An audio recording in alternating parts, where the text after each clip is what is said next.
ગુજરાતમાં મેઘરાજાનું તાંડવ આ વચ્ચે વલસાડની ઓરંગા નદીમાં પાણી ઓસરવાનું શરૂ થયું છે। પૂરના પાણી ઓસર્યા બાદ ઠેર ઠેર તબાહીના દ્રશ્યો સામે આવ્યા છે।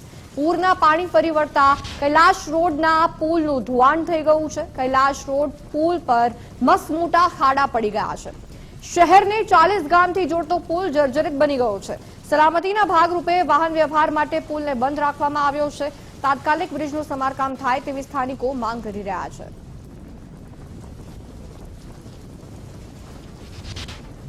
વલસાડમાં આવેલા પૂર બાદ હવે ઓરંગા નદીના જે પાણી ઓસરી રહ્યા છે ત્યારે ઠેર ઠેર તબાહીના દ્રશ્યો સામે આવી રહ્યા છે। આપને હું દ્રશ્યો બતાવવા માંગીશ। વલસાડનો ખેરગામને જોડતો આ કૈલાશ ઓવરબ્રિજ છે। આ બ્રિજ પર ગત મોડી રાત્રે જે પ્રમાણે ઓરંગા નદીના જે પાણી આ રસ્તા પરથી વહી રહ્યા હતા તેના જ કારણે હાલ જે આ સમગ્ર રોડ છે તે ધોવાઈ ગયો છે। રોડ પર જે નાખવામાં આવેલું જે ડામર છે આ ડામરના મોટે મોટા પોપડા જે ઉખડીને પણ સાઈડ પર જતા રહ્યા છે। મહત્વનું છે કે આ જે ઓવરબ્રિજ છે તે 40 થી વધુને ગામોને જોડતો ઓવરબ્રિજ છે। ગત મોડી રાત્રે પૂરના પાણી આ રોડ પરથી પસાર થઈ રહ્યા હતા તેના કારણે આ રોડ બંધ કરવામાં આવ્યો હતો। જો કે હજુ જે પરિસ્થિતિ છે તે ખૂબ જ વિકટ છે કારણ કે આ રોડ પર પાણી પસાર થયા બાદ હવે આ સમગ્ર રોડ છે તે પૂરના પાણીના કારણે ધોવાઈ ગયો છે। પરિણામે હાલ તંત્ર દ્વારા આ રોડને બંને તરફથી બંધ કરવામાં આવ્યો છે અને હાલ પોલીસ પહેરો પણ ગોઠવી દેવામાં આવ્યો છે। તેના જ કારણે હાલ અહીંથી જે આજુબાજુના વિસ્તારના જે લોકો છે તેમને અવર જવર માટે ખૂબ જ મુશ્કેલીનો સામનો કરવો પડી રહ્યો છે। આપણી પાસે સ્થાનિક વાહન ચાલકો છે, તેમની સાથે સીધી વાત કરીશું કે કઈ રીતની સમસ્યા થઈ રહી છે। આપનું નામ? મારું નામ સંજયભાઈ છે।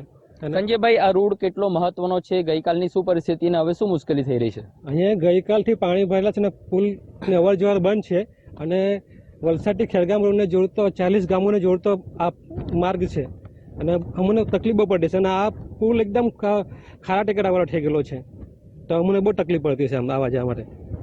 કાકા, શું કહેશો? આપનું ઘર ક્યાં છે અને ગઈકાલે શું પરિસ્થિતિ હતી? કાલે પરિસ્થિતિ એવી બનેલી, પાણી એટલા આવી ગયેલા કે હદ બહાર ભાગતા આવ્યું નહીં, બન્યું નહીં। અમારા સર સામાન બધો ખેંચાઈ ગયો પાણીમાં અને ઉઠીને અમે ભાગી છૂટેલા અને કાલે સાંજથી આ રોડ બંધ છે તો આજે હજુ પણ બંધ છે અને અમને બહુ મુશ્કેલ પડે છે।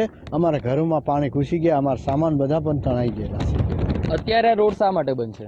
અત્યારે પાણીના માહોલથી પાણી આવે છે બહુ અને બહુ પાણી આવ્યું તો અહીં કણે 7 ફૂટ પાણી હતું ઉપર આ પુલની ઉપર અને અમારે ભાગતા બન્યું નહીં। માંડ ભાગીને અમે ખેડગામ રોડ પરથી નીકળેલા। રોડ પણ ધોવાઈ ગયા? હા, રોડ પર ધોવાઈ ગયા, રોડના પીછડા પણ ફાટી ગયા। જો તપાસ કરો તમે, આપ જોઈ લો તપાસ, ખાડા પાડી દીધા છે અને તૂટી ગયો। આ કેટલું અમારે બહુ અમને તકલીફ છે, આટલું કરી આપો સાહેબ।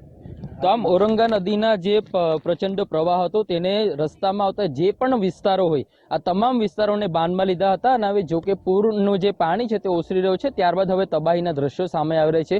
આ ખૂબ જ મહત્વનો જે બ્રિજ છે તે પણ હાલ જે પૂરના પાણીમાં ધોવાઈ ગયા બાદ આ રસ્તો બંધ કરવામાં આવે છે। 40 થી વધુ ગામોને જોડતો આ જે ઓવરબ્રિજ છે ખૂબ જ મહત્વનો છે। જો કે આ રસ્તો ધોવાઈ ગયા બાદ બંધ કરવામાં આવતા વાહન ચાલકોને પારાવાર મુશ્કેલીનો સામનો કરવો પડી રહ્યો છે। रितेश पटेल, गुजरात फर्स्ट, वलसाड। નવસારીમાં વરસાદથી મેઘ તાંડવ, અતિ ભારે વરસાદથી નદીઓ ગાંડીતૂર બની છે। ભારે વરસાદે અનેક ગામોને પાણી કરી નાખ્યા છે। અંબિકા નદી અને કાવેરી નદીમાં ઘોડાપૂર આવ્યું છે। નદીમાં પૂરથી અનેક ઘરોમાં ઘૂસી ગયા છે વરસાદી પાણી। મેઘ તાંડવને કારણે અનેક ગામો કે જે સંપર્ક વિહોણા થઈ ગયા છે। તમામ દ્રશ્યો આપ જોઈ શકો છો, ચારે તરફ દેખાઈ રહ્યું છે માત્ર પાણી જ પાણી। બિલીમોરા હોય, ભાટા ગામ હોય, રામભલ ગામ હોય, અંબિકા નદીમાં જળસ્તરમાં સતત વધારો થઈ રહ્યો છે। ગોળ ગામ હોય, વાડિયા શિપયાર્ડ હોય, તમામ જગ્યાએ એટલો વરસાદ પડ્યો છે કે રસ્તાઓ બેટમાં ફેરવાઈ ગયા છે।